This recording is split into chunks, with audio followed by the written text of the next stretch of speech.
Spain, one of the worst hit countries by COVID-19 with more than 17,000 deaths, starting to ease tough lockdown restrictions Monday.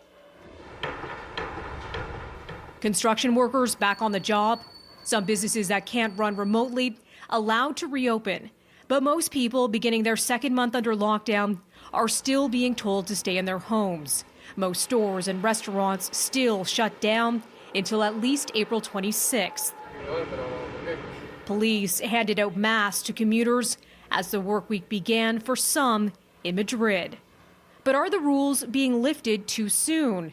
There are nearly 170,000 confirmed cases in Spain, but the rate of new cases is falling.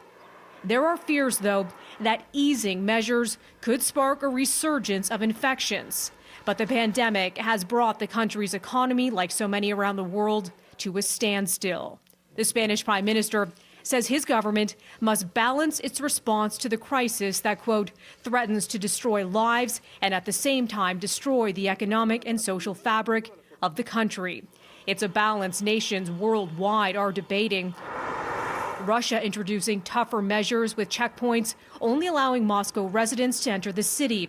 The country reporting more than 2,500 new cases Monday, a record daily rise. So that nobody is under any illusion. Scotland's First Minister says it's not likely UK restrictions will be lifted in the near future. South Korea, widely praised for its swift action to slow the spread of the virus, considering easing some restrictions as early as this week.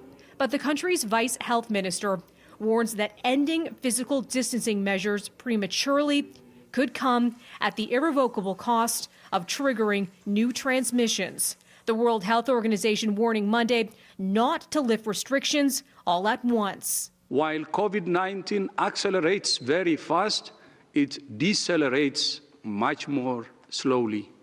In other words, the way down is much slower than the way up.